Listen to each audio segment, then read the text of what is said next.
Hey guys, this is um my new video, and if you think if you think I stutter a lot or I don't talk, how to say, if I stutter a lot, just deal with it, cause I am too lazy to edit my videos, and I'm also a lazy bitch, so yeah.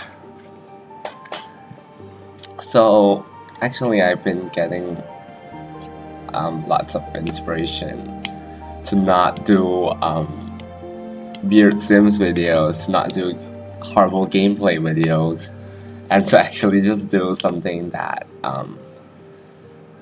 is educational, I would say.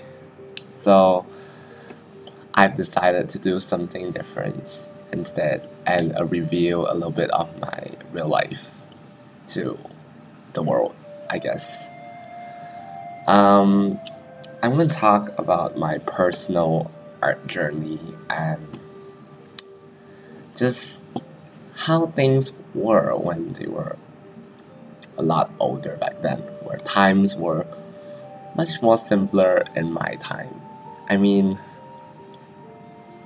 just a few years ago, I guess. Um, this is when I was about 13, so I have this like edgy, 13-year-old syndrome, which is affecting this art in terms of how it presents itself, self-presentation. So this was, I would say, about actually 5 years ago, 5 to 4 years ago.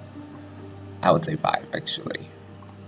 So this art is actually, I believe I actually did this when I was 12, but um, I uploaded this picture when I was 13 because I had my camera back then. So that's how it came to be. And this, well, how do you say? Do you guys know that there's something called like cringe? I know it's just, but a lot of people tend to cringe when they see their own art, especially when it's like a few years ago. And while that may be prevalent throughout your art life, not just your art life, everything in general, I'm a strong believer that cringe is just something that you experience if you think about it. If you don't think about the cringe, you won't feel it, in the sense that you won't feel cringy. So so even if you do, so what? Embrace the cringe. Don't be scared, don't avoid it. I mean, sometimes we do, but we don't have to. So honestly, this was how I drew back then. You can really see the Adventure Time kind of art style, because you see how the neck works.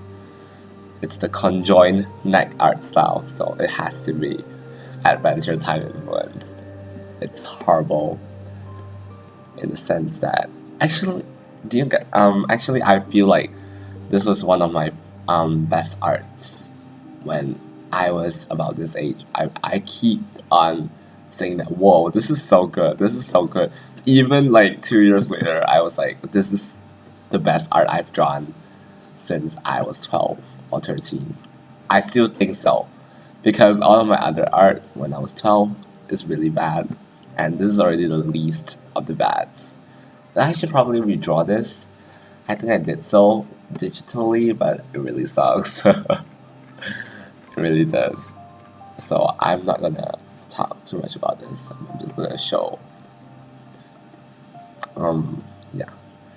This is also another art, but I think I did this when I was like 13 or 14, a little bit older.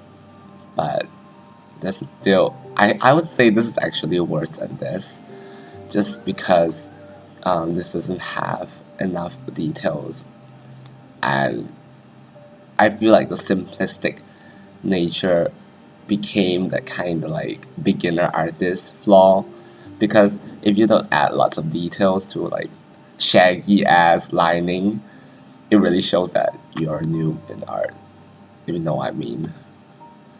So I think that this could have been done a better job even when I was this age. And girl, where is the nose, bitch? And the neck though, I've always been drawing necks like this. I am serious. This is one of my biggest art flaws when I was about this age, is the neck, and also the lack of ears. Not that I draw ears very well now, so I still tend to avoid my ears even until now. So what can you say? This was actually one of my art projects that my art teacher actually told me to draw. And this was also one of those art where in that time it was considered the best, the prime of my life, the best accomplishment. And I can really see why, because it was good. It's a breakthrough because the lines were cleaner, there was more of a shading going on. The hair, everything works well. The grass though, I understand why I did it so lightly. It should have been more of a, yeah, it's a pretty good art, I would say. I always feel like these, what is it? I wouldn't say portraits, these sketches actually got a hint of color in them. I wished, but it's my old art, and I need to preserve the edginess, the cringiness, and the grossness of my art, so it has to be preserved. I cannot touch it, nor can I ever alter its appearance. So next. Oh, this was actually shown, it was 2014, so you guys know now. Oh, this is like cringy DeviantArt era, where I was like, my friend actually dragged me into DeviantArt, and I don't think that I'm the cringy artist in DeviantArt, because my art wasn't that cringy anymore to begin with. I don't draw like Super Mario flashy art. I don't draw like inflation porn or whatever that shit is. So bitch, you don't know me like that. So I don't draw that.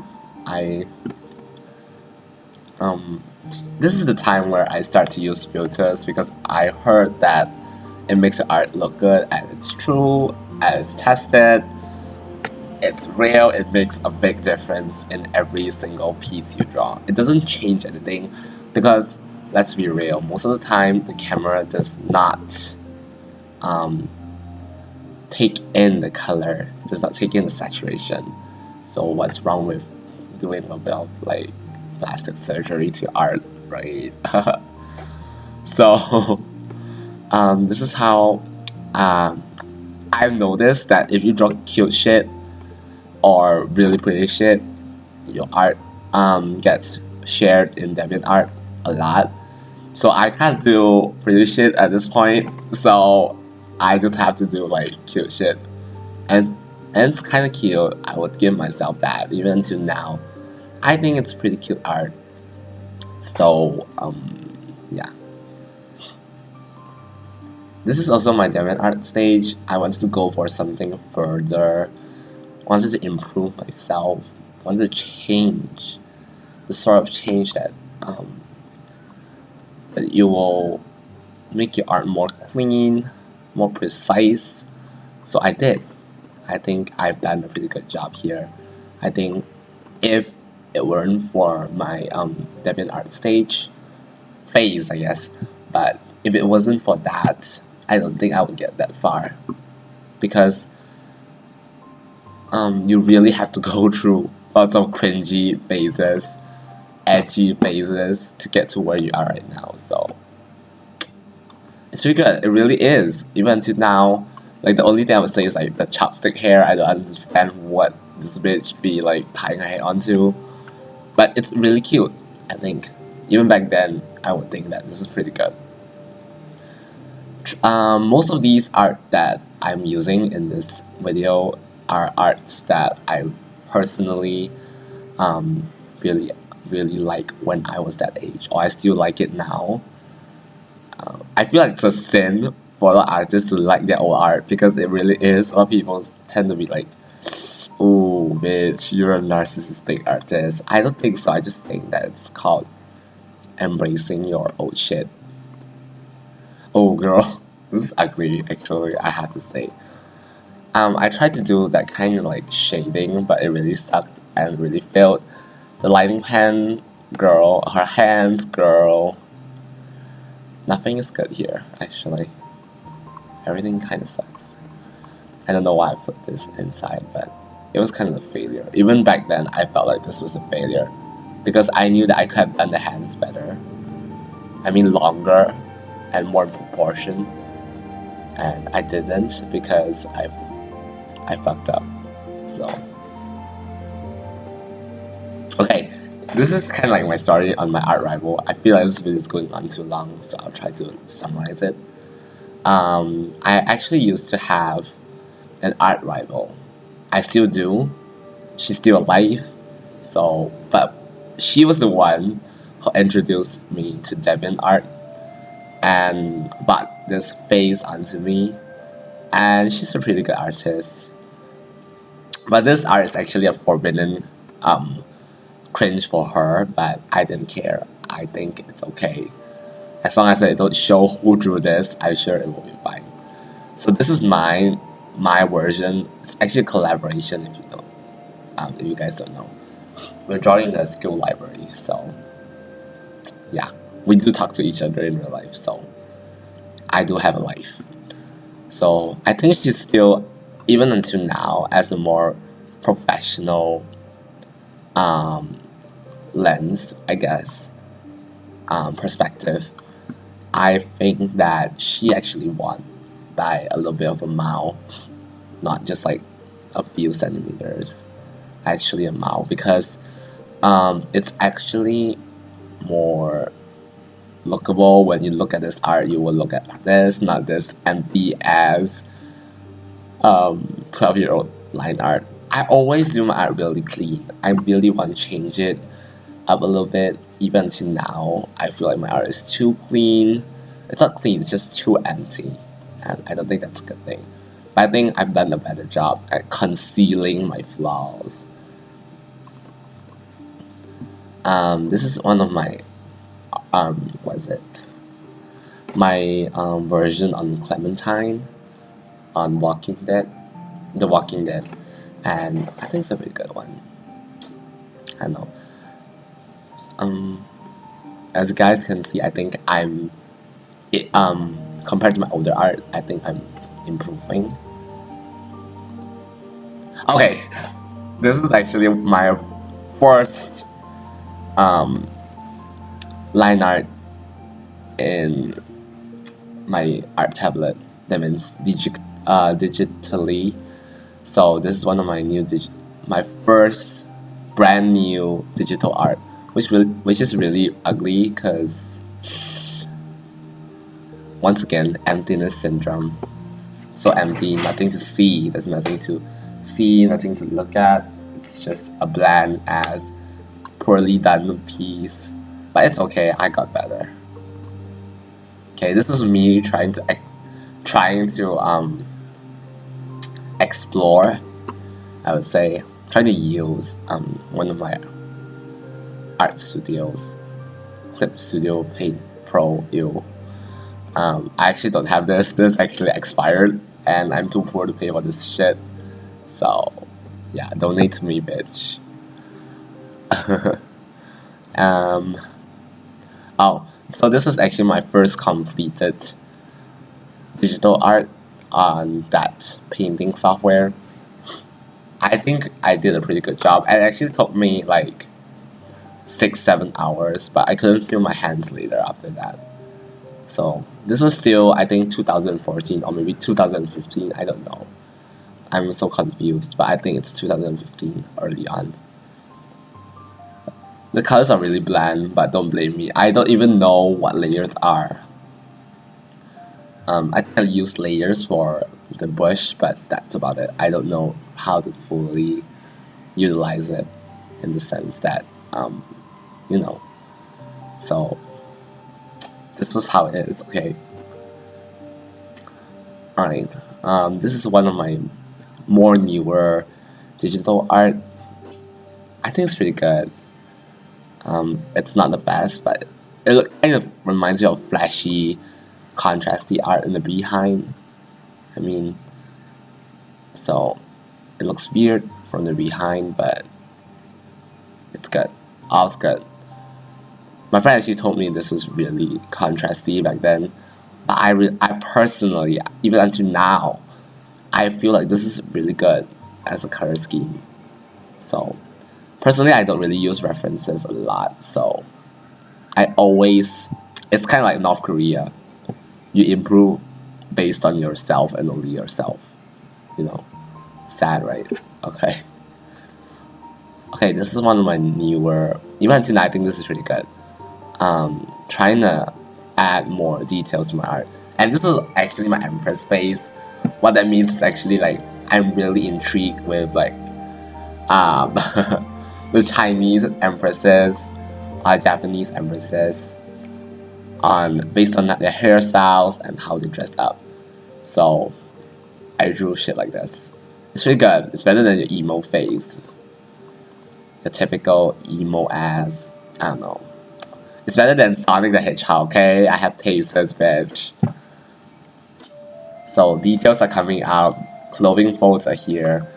Though like they look weird, but they're coming out. They're existing. Okay. Okay, this is probably the art I use for my YouTube picture right now, but maybe not forever. But this is 2005. Now it's 2017. I just think that this is a really cute art, even though it looks so sketchy, because I actually finished this in an hour. So, what you gonna say?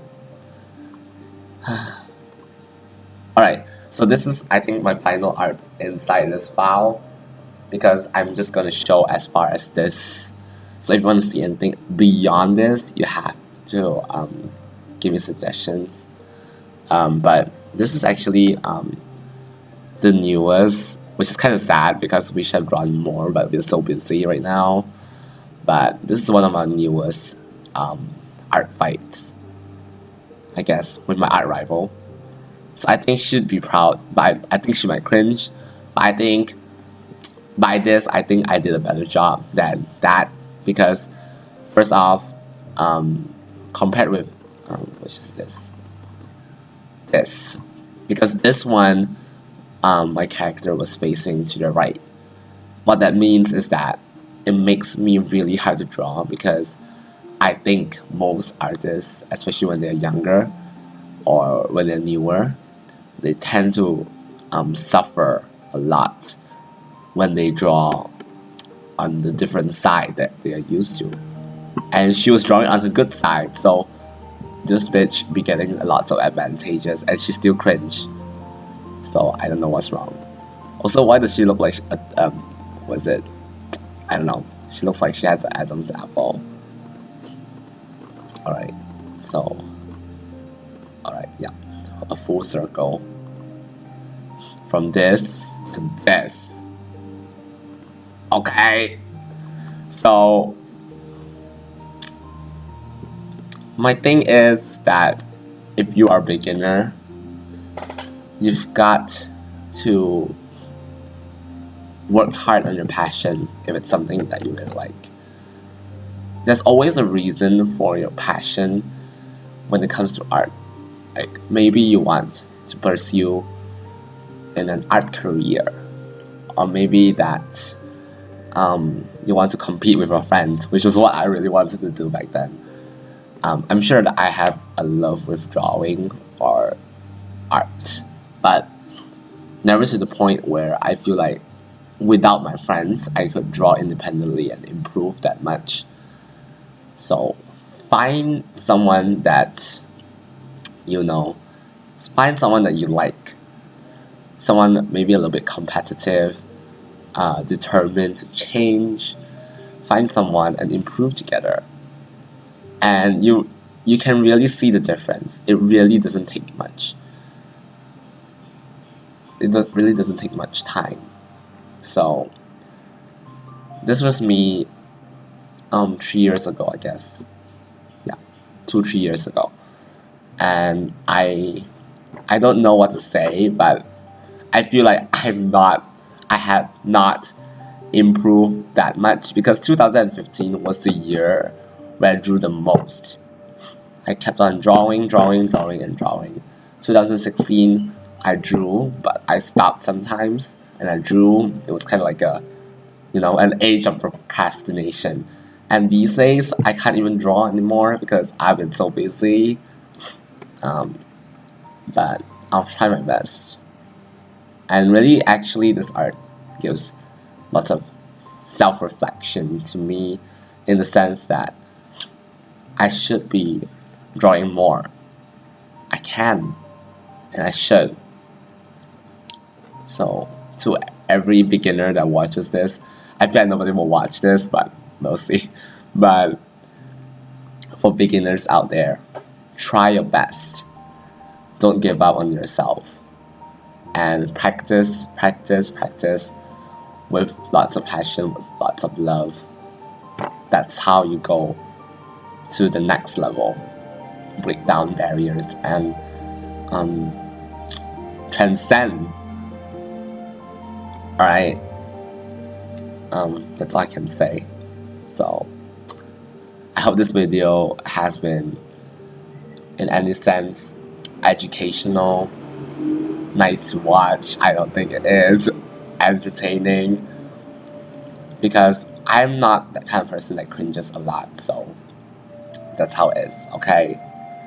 So if you want to see fake ass reactions from me cringing, I can try. I really can. So, but the main purpose is that I'm just trying to show that how your phases can kind of like change your art style and affect what you draw every day. So yeah, okay, bye. Ooh, what is this?